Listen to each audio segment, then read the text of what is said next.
So when you know who you are and appreciate who you are and you value yourself and your contributions and you let that be way a lot more than what other people think, you release the fear of judgment.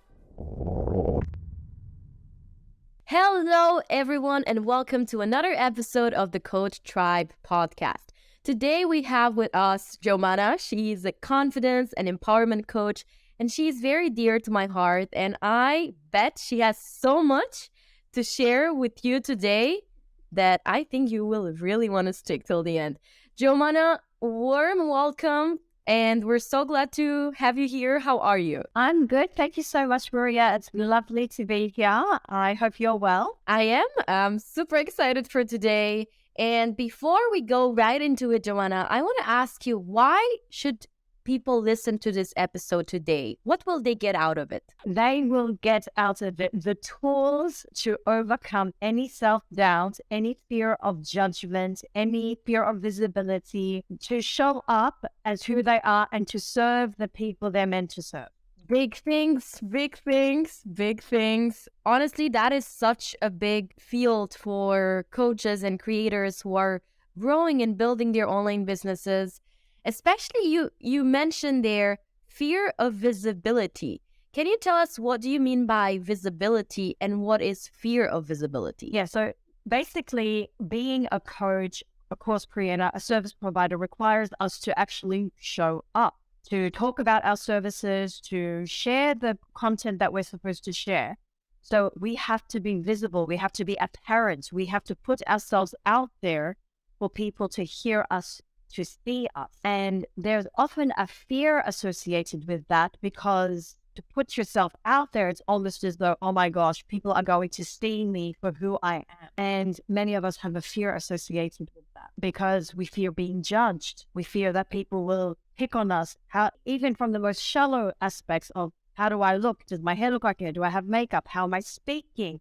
Maybe I'm not, vibrant enough. Maybe I'm too hyper and vibrant. Maybe they might judge me. They might not take me seriously. Maybe I should wear my hoodie. Maybe they'll think that I'm a fraud. Maybe they'll think, who does she think she is to be going up there talking about what she's talking about? And all of these come up when we put ourselves out there. And if it's not obvious already, Jomana, why is it so important for us to be visible and put ourselves out there? Like, why do we have to work on this visibility skills, if you wish, or like those skills to show up and put ourselves out there?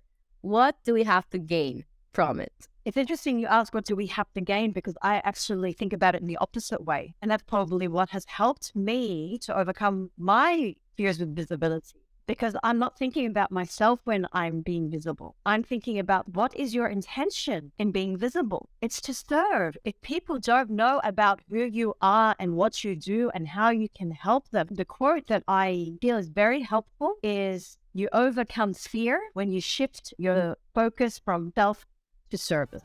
The Coach Tribe podcast is powered by Pensight. I want to take this opportunity to tell you more about Pensight and how much value it can provide you and your coaching business.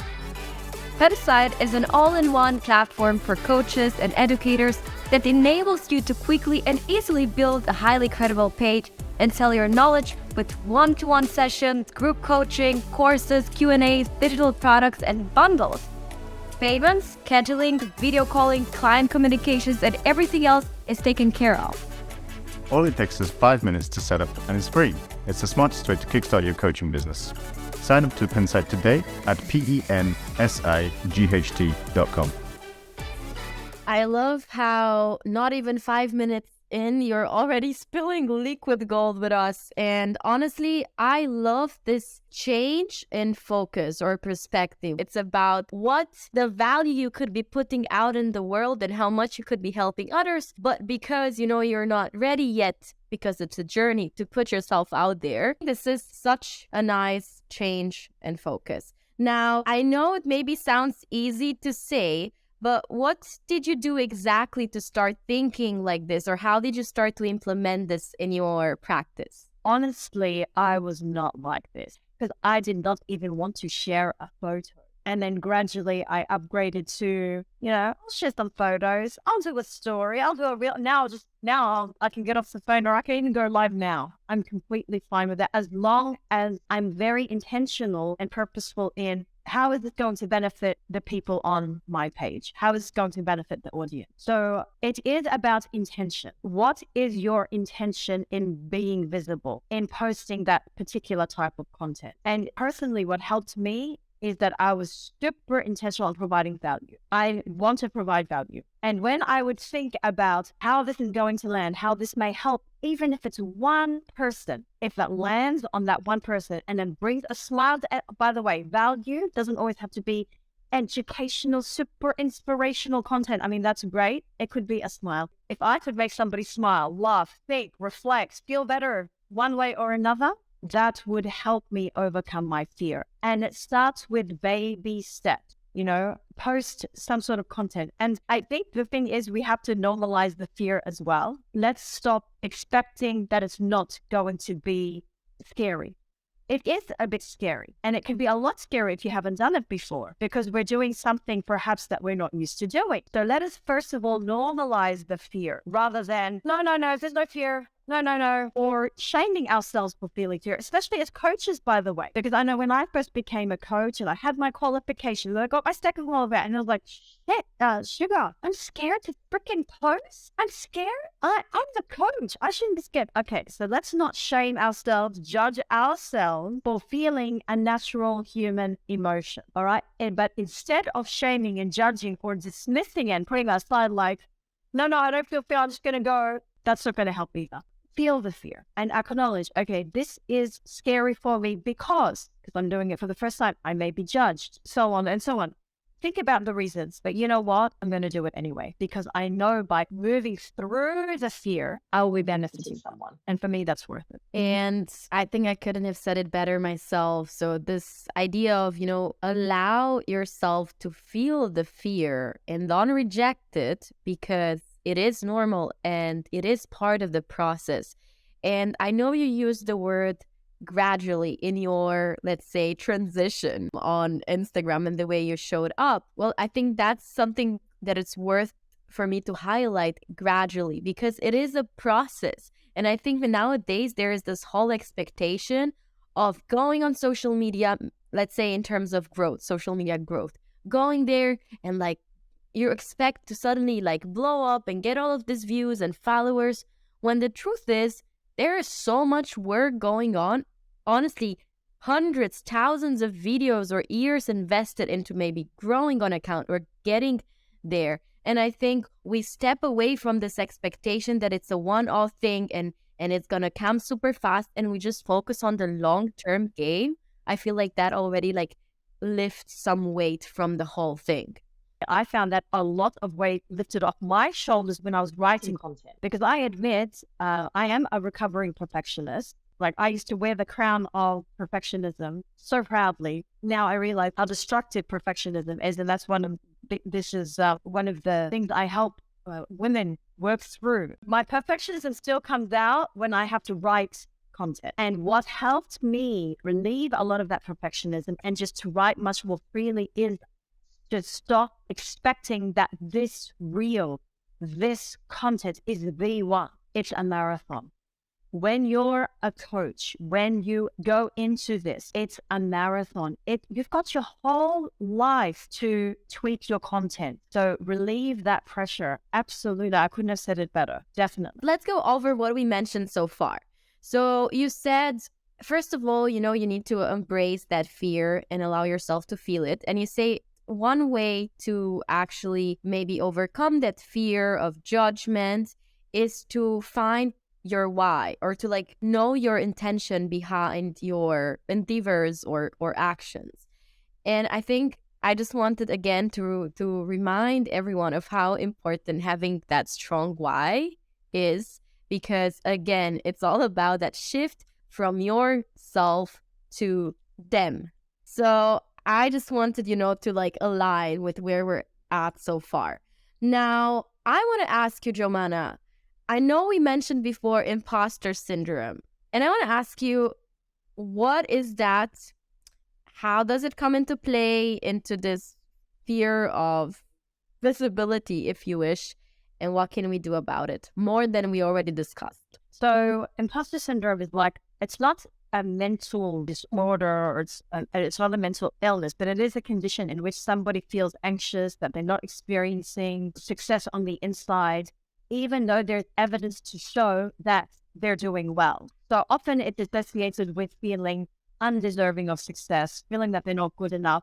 And it's called imposter syndrome because they actually feel like a fraud.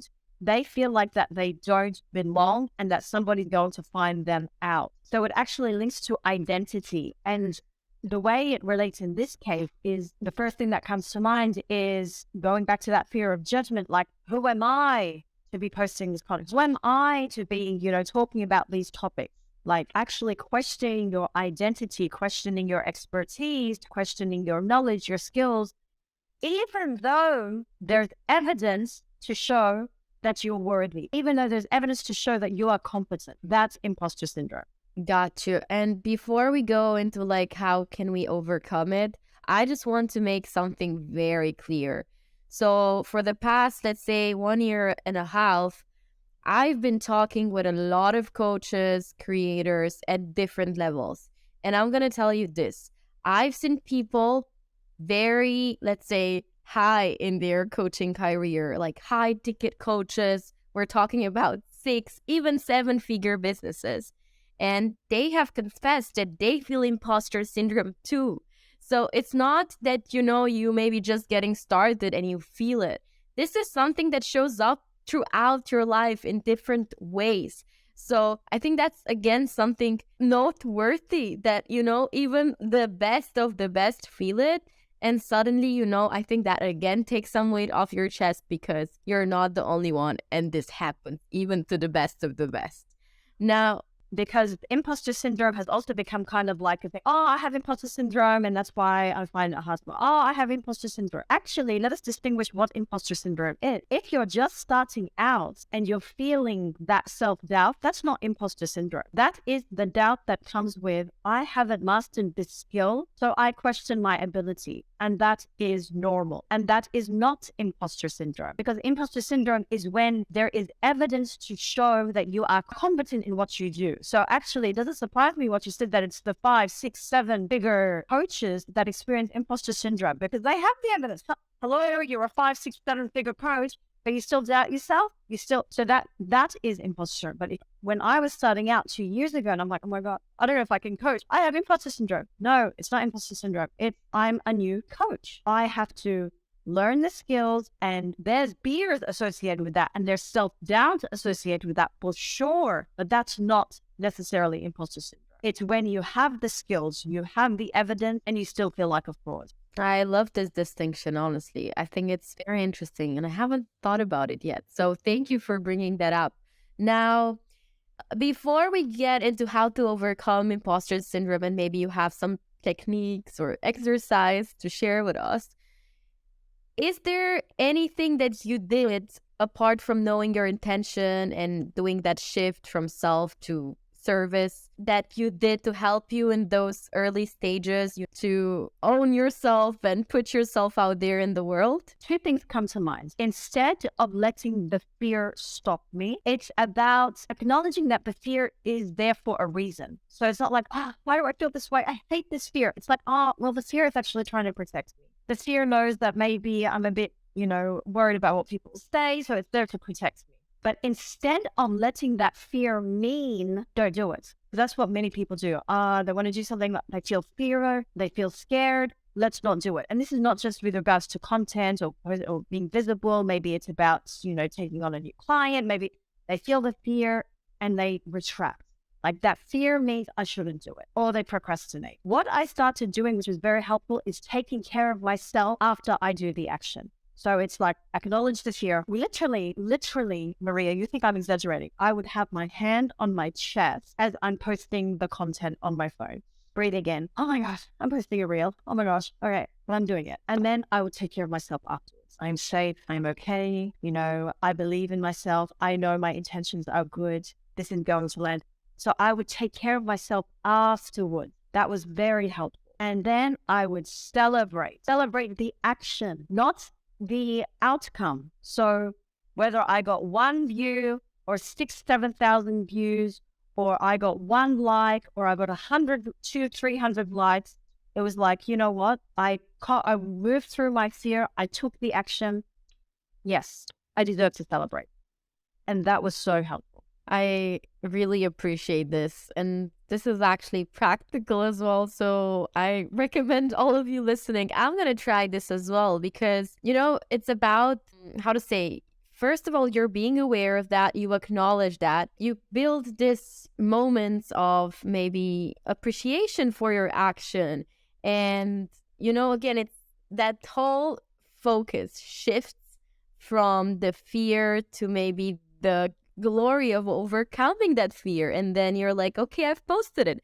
But then, of course, you might feel the fear of, oh my God, there are no views. No one is liking it. So it's a constant set of fears. But one by one, again, a journey, we're getting there. And having tools or techniques like you just said, I think this is what really can make a difference. Now, Jomana, what can we do now about imposter syndrome? Like, are there any techniques, any exercises that you recommend to your clients? Or is there anything we can do when we feel that feeling that we're not where we're good enough or like we're a fraud? Anything we can do then? One of the exercises I encourage my clients to do is to write a list of every skill and every achievement they have. I encourage people, if they have testimonials, to look over testimonials. The intention behind that is for them to look at a sheet of paper or the screen and say, oh my gosh, that's me. This is what I've done. I am qualified. I've had 20 clients so far. I've got 10 glowing testimonials. Remember, we're talking about imposter syndrome, not somebody who's just starting out. So self-doubt is one thing associated with the skill, but you've been here for a while and you're still feeling like a fraud. No, it's important to acknowledge I am skilled, I'm qualified, I've achieved success in what I'm doing as a coach, acknowledge that. And almost as though you're a third person, as though it's not you, like somebody come, and that's what I tell them. I tell them, write the list or type it up, put it away, come back to it the second day, and then look at it and be like, oh, wow. As if somebody has given you a document to describe another coach. And that is so helpful because we are so much harsher with ourselves than we are with other people. Did you all hear that? We are all much harsher with ourselves than we are with other people. And this just reminds me of what someone once told me, which is, think of how would you treat your best friend in a certain situation and remind yourself to treat yourself the same way. And this is a big one again, but this is out of the conversation. Just wanted to put it out there. Actually, not out of the conversation, because that was going to be a follow-up thing. Sorry to interrupt you, is be kind to yourself. And one of the easiest ways to be kind to yourself or to express self-compassion is, as you said, I actually had it as my next point, is be kind to yourself in this journey. Celebrate any success. And you know what I define as success? And that's why I use the quotation mark. Success is taking the action, regardless of the outcome. When I shifted my perception of success, and you're talking to all humility, I was an associate professor, I have a PhD, and I had always associated success with tick, TEDx speaker, tick. I had all these ambitions and achievements, tick, and I realized I was always going after the next high. Actually, success is taking the action. I think we should all take a note of that. Success is about taking the action. I think that's another golden nugget over here. You're flooding us today with those. I love it. And another thing very similar to your example, we had one of our users and podcast guests, Jordan Hargrave. He's an anxiety coach and he's been doing really well for himself. And he told us that he has this sheet where he wrote down some of the testimonials, accolades, whatever achievements that he had.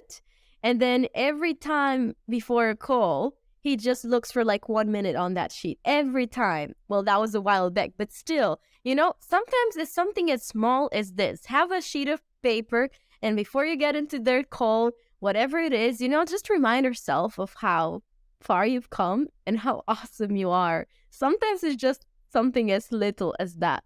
But we have to learn to incorporate these techniques or little things that can make a big difference. Can I be completely transparent with you? 100%. It is, a Friday afternoon. Earlier this morning, I had a discovery call. And guess what I did 10 minutes before the discovery call? I looked at testimonials. I looked at testimonials of people who have worked with me, who send me messages. And I was like, okay, I can do this. I add value. I am adding value to this person's life. And even if there isn't that self-doubt and there isn't that imposter syndrome, you go into that engagement, you go into that interaction knowing your value, more cemented, more grounded in what you're adding to this person's life.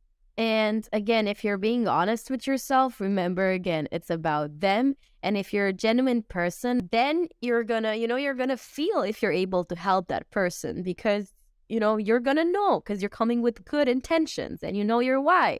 So I think if you keep it genuine and you're honest with yourself, I think things will just come easier. But even being honest with yourself, I think it's still something that we have to learn sometimes. Now, what about, because I know you are a confidence and empowerment coach. Where do confidence comes in this whole process of overcoming fear of judgment or being your best self, achieving your unlimited potential? What is confidence and how does it fit in and what impact can it have? I feel confidence plays such a huge role in overcoming fear, and specifically the fear of judgment. It's interesting because even the concept of confidence is quite broad because we have the self-confidence, which is believing in who you are, believing in yourself, believing in your decisions, believing in your worth. And there's confidence in ability, which is quite different. Like I have self-confidence. Doesn't mean there's no fear, by the way. Let's just because somebody's confident doesn't mean they don't have the fear. It's just that they can manage the fear to take the action that they want to take. So I have self-confidence, but I'm not very confident in my cooking. So there's confidence in an ability and confidence in who you are. And I feel to reach your potential, to be the person that you're meant to be, to live the life that you desire for yourself, you want to be able to foster and build both. When you have confidence in who you are, the reason why the fear of judgment slips, and please, because I get told often on Instagram, like people send me DMs, oh, I love how confident I'm like, oh, believe it or not, Maria, for most of my adult life, I struggled with self-worth, self-confidence, with people play imposter syndrome. Oh my God, when I was a professor, I would be terrified. My heart would beat out of my chest when a student would raise their hand to ask me a question. I'd be like, oh my God, look and be able to answer this. And I would literally pray. I would pray to God in that instant that I would know how to answer the question. So this is the result of a lot of work, but it's doable. So confidence, why does having confidence in yourself decrease the fear of judgment? Because when you know who you are at your core, who you are, and how amazing you are. So the process I take my clients through is know who you are, acknowledge and appreciate who you are, then make that value you have for yourself outweigh the opinions that others have of you. That is beautiful. And the interesting thing is that it is empowering, but scary in the same time. Why? Because you are now in control, and that's both empowering and scary because suddenly there's no one to blame. It's all up to you. But if you take ownership of that, how freeing and empowering can that be? It's all up to you. And I think it's so important to remember, I'm sure all of us might know some really high up figures in whatever industry that no matter how good they are, maybe, they still feel like they're not good enough, no matter how much they've accomplished. So it's not about the external validation. It's about you feeling that you are good enough and you doing that self-work. And that whatever thing you feel, it has to come from within you, not from outside. Yeah, it is I love how you said it's empowering and scary, because then it's very confronting actually to know that you have that power to do what you want and to take ownership. I think we're making a good team. Just gonna say it. I feel like you're complementing each other very nicely.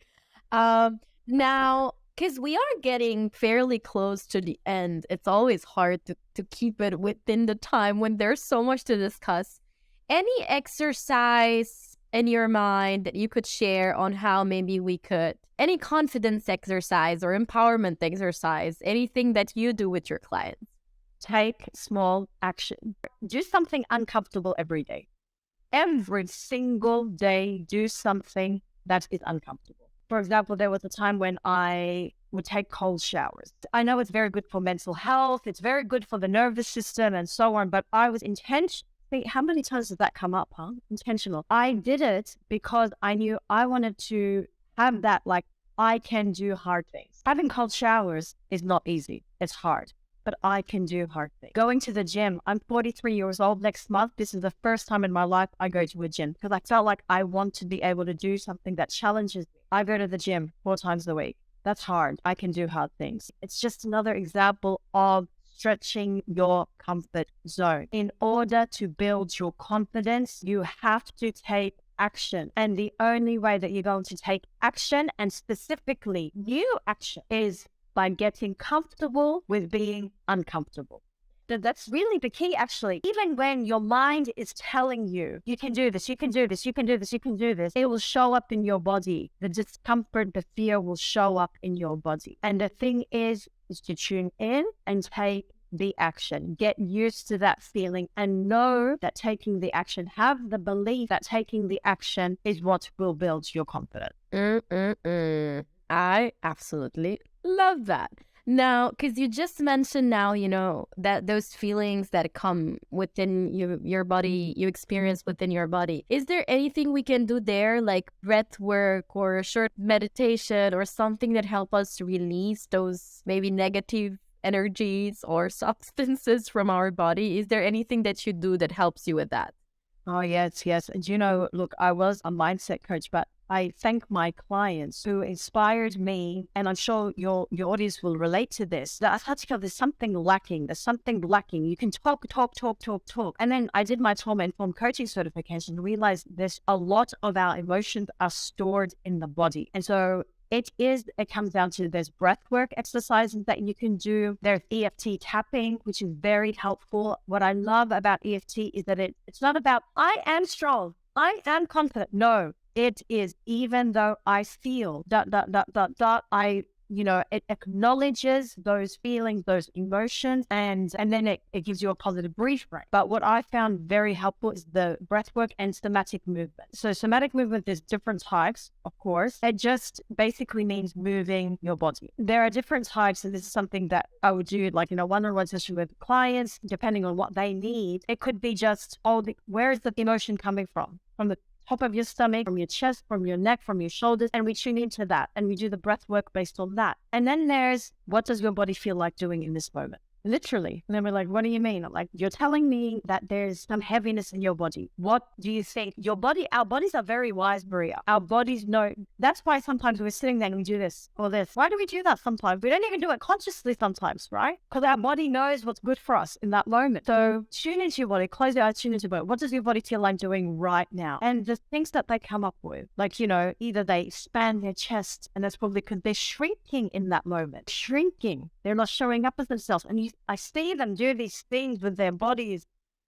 and it's just letting them go. And that movement shifts the emotion. I am so happy that you mentioned this whole idea of how your body, your muscles store emotions. And I feel like this is still something many of us are not aware of. But if once you're aware of that, it means you have one more, or like not one more, like a multitude of new ways you can process, release your emotions, because suddenly your body, your breath work becomes a medium to process that and to deal with that. And it's not, how we always think that it's just from here that we can solve everything. Suddenly you have another very powerful tool, your body, to help you process that. And I think that's something, it's very important to be aware of. And I want to thank you for bringing that up. Just before we end this now, you mentioned that breath work, that depending on where different parts of your body, you do the breath work for that part of the body. Can you tell us how do you do that? Like, is it 1, 2 minutes, 5 minutes, 10 minutes? Do you just breathe in? What do you focus on? Like, how do we do that? Oh, okay, so that's a specific technique. It depends. It depends what the person is feeling in the moment. So if it's about, I'm feeling a little down, I would just tell them, okay, let's do some sort of alternate nostril breathing, for example. If they say, I want to feel more energetic, like after lunch, I get really lethargic, I'll be like, okay, let's do this type sort of breathing. It depends. If there is a sense of emotion, like heavy emotion, basically, it's a process. It's coaching. It's a type of coaching. I'll ask them about it, where, what does it feel like, and so on. I ask them about the incident that perhaps led to that emotion, and then I will tell them essentially, like, where is it coming from in your body? Tune into your body, and they will tell me. And for example, personally for me, I feel anxiety in my chest, and I'll breathe in because I'm mindful of the time. So I will imagine, close my eyes, put my hands on my chest, and imagine myself as I inhale. I imagine calmness. What do I want to feel instead? I want to feel calm. I want to feel relaxed. I want to feel light. I want to feel content. I imagine it. And then as I exhale, I imagine the anxiety leaving my body, like a dark brown cloud or whatever. And I do that until I feel a sense of relief. And I encourage my clients to do the same. This is so useful. And the funny thing, this is a secret between you, me, and those listening, is that I have been doing this, but I'm not aware that someone told me this. It's like one practice that I have somehow came with as not sure if it's a survival tactic, but I think it was somehow my way of dealing with that.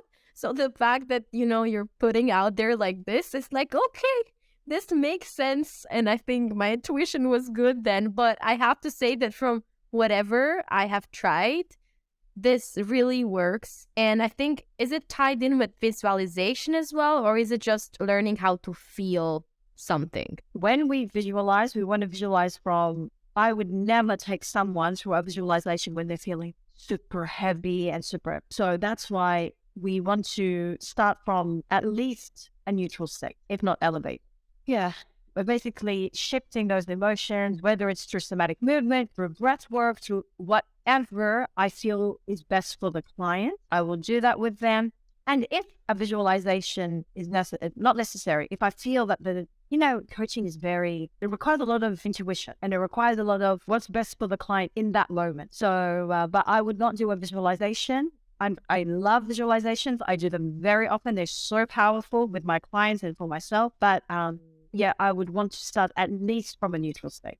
Just the one thing that stayed with me, and I would like to end from my side this beautiful conversation, is the way you said, one way to build your confidence is by taking action. And that action doesn't have to do specifically with coaching or your clients or marketing. It has to do with any action. And you were mentioning taking a cold shower, going to the gym. And I want to highlight this. I believe that the way you do the little things or one thing is the way you do all the things. So inevitably, if you're going to do these things, that sort of confidence that you did it will reflect in all the other areas of your life. So I just wanted to specify that this is the tie between why doing those random things will actually, influence your coaching as well. Because, it's like a interconnected thing. It's dependent, if you wish. And I just wanted to point that out because, yeah, in the end, it's about action. And I would also say that it's about work. So the more you put in the work, the more confident you will be because you've done that so many times that you know what result to expect. So what more can help you boost your confidence than practice? Because you're going to know what to expect. And that's it. Boom. That was my golden nugget. I'm so glad that you found that valuable. And I was going to say, if somebody does genuinely feel doubtful about their coaching abilities, specifically, like, oh, Jomana, like, I don't think that having a child is going to help me with my coaching. If you're very aware that it's the coaching where your self-doubt is arising, not just, in posting it, it's the coaching itself. Practice more coaching. Offer coaching sessions for free. I gave over, and I still give free coaching sessions in the beginning beginning, I would give with all my heart because I think I'm adding value and I'm learning. I'm adding value and I'm learning. And when I became more confident, I started charging. And even now, at least once a week, I like to give a free coaching. At least once a week, because it adds value and it makes me feel good about myself that I'm adding value. And we still learn. We'll always, that's the difference, by the way, the whole imposter syndrome thing. Stop expecting yourself to be a perfect expert. Even now, I've been doing this for several years. I have several coaching qualifications. My latest one was the Tom informed one I got in December, but I still consider myself a student. We are lifelong students. Learn. But I loved how, you said, okay, well, if that specific part of your life is the one where you feel you lack the confidence, find ways to really build in that field. So thank you for bringing that up. Now, Jomana, I want to thank you so much for today. There has been so much value. And just a big thank you to you. If you have any last words, and please make sure you tell our listeners, where can they find you? Why should they reach out to you? How can you help? All right. Thank you so much. My last word sounds so grim.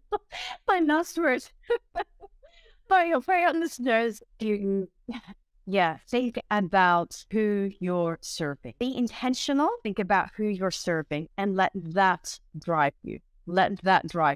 And you can find me. I have Facebook, I have LinkedIn, but I'm most active on Instagram. My handle is at Dr. Jomana _mindset coach. Please connect with me. Send me a DM. Connect with me. I love connecting with people. Connection is one of my core values. And reach out if you need anything. It'd be my pleasure to help in any way. You heard her. So if this was of value to you, make sure, you follow her, you discover her offer, her program, or if not, just follow her and check out those cool reels that she's been up to, which I very much enjoy. And also look at her process. If you're okay with that, Jomana, just scroll back and see how that looks in real life, It's all about that process. Well, thank you so much again. Thank you, dear listeners, for sticking till the end. And I'll see you all for the next episode of the Coach Tribe podcast. Have a good one. Hope you enjoyed this episode. We'll be releasing every Wednesday, so make sure to Subscribe and rate us 5 stars where you're listening to this show to give others a chance to discover it too.